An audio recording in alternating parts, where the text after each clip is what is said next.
Namaskar. Welcome to Dr. Rao's Temple of Learning. This is your YouTube channel, Spiritual Management Course. This is fifth small independent discourse presented to you and titled as Distinguish Between Need and Desire.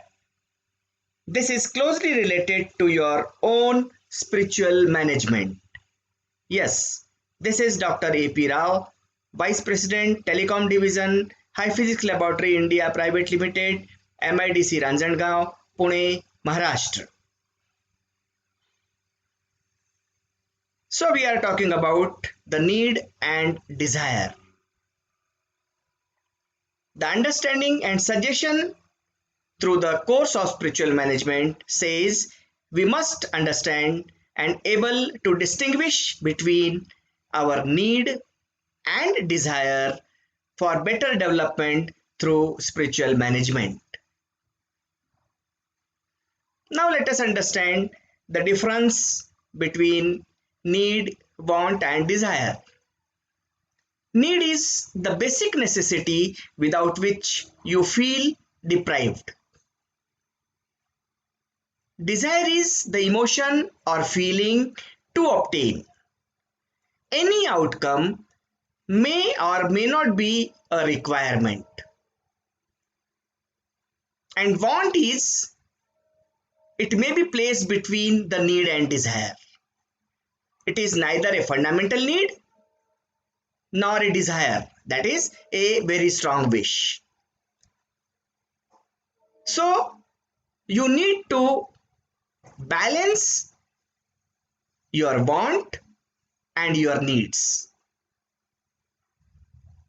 The spiritual management approach tells you that if you remove wants and control desires, your basic needs will necessarily be fulfilled by the nature.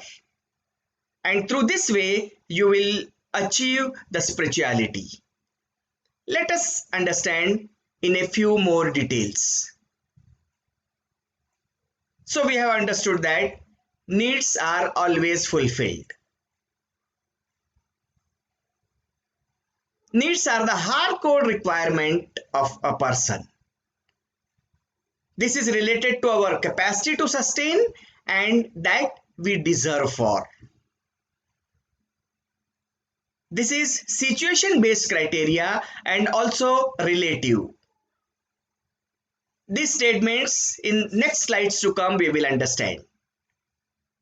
Whatever we need bare minimum for our livelihood is our need. Have you ever heard a bird or animal in general has died out of hunger in nature? Probably no. This indicates that needs are always fulfilled by nature. Nature simply means the Prakriti. For example, two workers at two different places or countries gets different remuneration for the same work. A person in China gets X amount while at US gets Y amount for the same work. But both X and Y gets only bread to eat for the work they do. When one is hungry, eat something and do not think of taste. This is need. And such need is always fulfilled by the nature. A little more intensity associated with the word need makes it want. We are differentiating between the need and the want. For example, if I am capable to travel through airways, my want shall be fulfilled. If I am not capable to do so, my want will not be fulfilled. Now, if we demand something specific to eat is neither a need nor a want. It is not a want because I am not capable to fulfill that, and therefore is called as desire. As by the way, we just wish to have it. Therefore, the spiritual management says that the desires may or may not be fulfilled depending on the situation. If we wish to eat something in a five-star hotel, may or may not be fulfilled depending upon our capacity. Moreover, the spiritual management suggests that the desires can never be fulfilled. For example, if you have got rupees 100, you wish to have rupees 1000 and then lakhs and so on and so on. And you will be in a never ending loop of desires and life will end. So, you need to decide the goal of life. Instead, you need to decide a point to break the loop of never ending desires. So, learning to stop is more important as suggested by the spiritual management. Spiritual management says that do fix your desires and do not indulge yourself in the endless race of life. So, decide the goal of the life and fix the limit of your desires. There is a small story with respect to this. A person asked Gautam Buddha whether all your disciples obtain nirvana. Nirvana means getting released from the effect of karma and cycle of death and rebirth. Buddha replied, not everybody. A few obtains and a few do not obtain. The person said, you must have taught everything same to all disciples.